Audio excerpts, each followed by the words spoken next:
नमस्कार दोस्तों, मैं हूं दिलजीत और आप देख रहे हैं एक्स्ट्रा न्यूज लाइव। वफा फैंस क्लब के द्वारा आज यहां पे उत्तर प्रदेश उर्दू एकेडमी की चेयरमैन को सम्मानित किया जा रहा है और ये अपने आप में एक बड़ी बात होती है कि जहां पर सरकारें एक तरफ अपना काम करती हैं तो वहां पर इस तरह की एकेडमी भी अपना काम करती हैं। वो अपने मजहब को, अपने संस्कारों को लेकर इस तरीके से एक खास तरह का प्रोग्राम होता रहता है जो हमेशा ही उर्दू एकेडमी के द्वारा किया जाता है। जहाँ पे शायरों की बात अगर की जाए, तहजीब की अगर हम बात की जाए, बहुत सारे ऐसे चीज़ होते हैं। फिलहाल आज यहाँ पर उर्दू एकेडमी के चेयरमैन साहब का यहाँ पे सम्मान हो रहा है और क्या कुछ है सम्मान, मैं क्या बोलूँ। पहले तो मैं आपसे जानूंगी कि कैसा आपको लग रहा है, क्योंकि सम्मान देने वाला आज खुद सम्मान पा रहा है। सम्मान दिया गया इस तरह के लोगों को दिया गया, उसमें ना धर्म ना जात, जो उर्दू की तरक्की के लिए काम कर रहा है। आप टी.एन. श्रीवास्तव जी हैं, आपने वफा गुरुपुरी के नाम से लोग जानते हैं, लेकिन हैं टी.एन. श्रीवास्तव जी। ये मुसलमान से अलग हैं, लेकिन हमने न धर्म ना जात, हमने सिर्फ ये देखा कि आपने काम किया है जो इस लायक हैं, आपको हमने इनाम तक दिया है। इस पर तो हमारे साथ बहुत सी बातें लोगों ने कहा कि आपने इनको इनाम क्यों दिया, लेकिन इससे हमारे पर कोई फ़र्क नहीं पड़ता है, इसलिए कि आप इस तरीके के शख्स हैं कि जो उर्दू के लिए साल में कई प्रोग्राम अपने खर्चे से कराया करते हैं और उर्दू की तरक्की के लिए आप हमेशा कोशिश करते रहते हैं। तो इस तरह के लोगों का अगर हौसला अफजाई नहीं की जाएगी तो फिर कोई समाज इस उर्दू की तरक्की के लिए काम नहीं करेगा। ये तो आपने बहुत बड़ी बात कह दी कि उर्दू के लिए यहाँ काम हो रहा है, लेकिन क्योंकि आप चेयरमैन साहब हैं तो आपसे एक सवाल थोड़ा हटके भी है,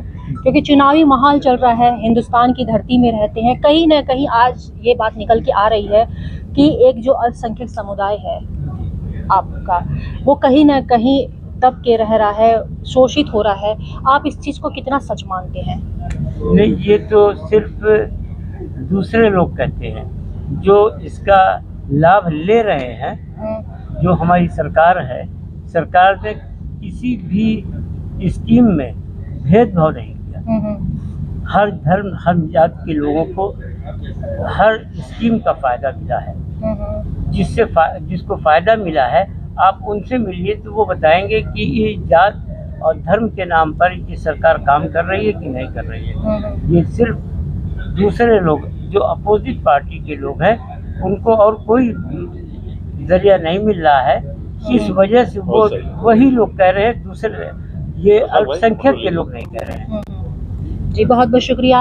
अब मैं आपसे जानना चाहूँगी, क्योंकि आप खुद श्रीवास्तव जी हैं और उर्दू के लफ्ज़ को लेकर, क्योंकि बहुत कठिन अगर माना जाए, क्योंकि उर्दू का अगर मैं उच्चारण करूँ तो आज की डेट में लोग ठीक से अपनी हिंदी ठीक से नहीं बोल पाते, उसमें भी बहुत सारा हो जाता है। आपने उर्दू लफ्ज़ को लिया और कहाँ से ये प्रेरणा आई और इसको लेकर आप आगे बढ़ रहे हैं। और मैं पीछे देख रही हूँ कि राष्ट्रपति पुरस्कार से भी आप सम्मानित हो चुके हैं और कई तरह के और इंटरनेशनल पुरस्कारों से सम्मानित हैं। आप अपने आप को कैसे प्रेजेंट करेंगे?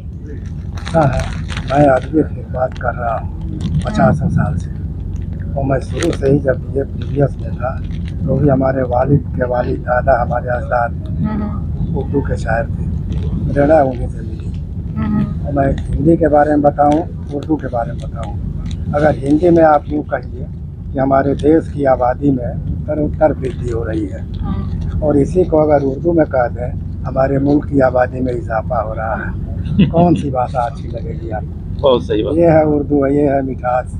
मैं प्रभावित हुआ अपने अजदादों से। और मैं बताऊं 68 में बैकल उत्साही साहब थे, अनवर मिर्जापुरी साहब थे, और उस वक्त एक रचना पढ़ी अपनी, वो अलग गजल दूसरे की थी।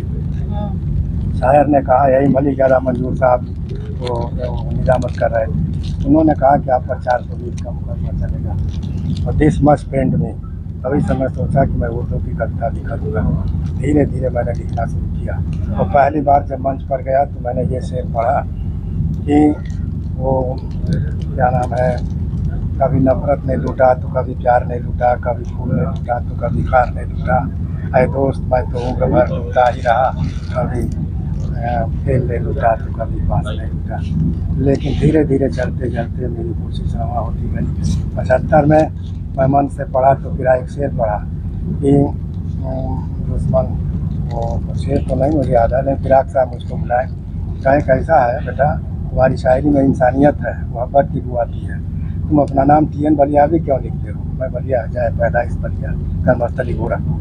उन्होंने कहा कि तुम्हारी शायरी में वो प्यार है, खुलूस है, तुम अपना नाम वफा रखो। मैं अपना नाम वफा गोरखपुरी रखा। तब से उर्दू की सेवा करता रहा हूँ, लिखता रहा हूँ।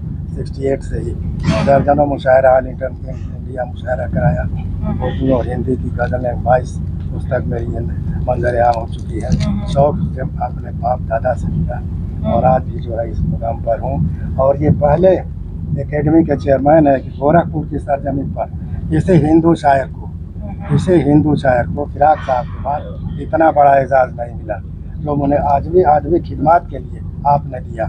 भाई से फ़ख्र की बात है। तो मैं इनका तहे दिल से मुसलसल मैं इनका एहतराम कर रहा हूँ और ये मुझे बहुत फ़ख्र की बात है। नेशनल इंटरनेशनल अवार्ड से भी बढ़िया शानदार इनाम मैं इसको मानता हूँ जो मेरी अदबी खिदमत का इन्होंने इनाम एजाज़ किया। बहुत बहुत शुक्रिया आपका।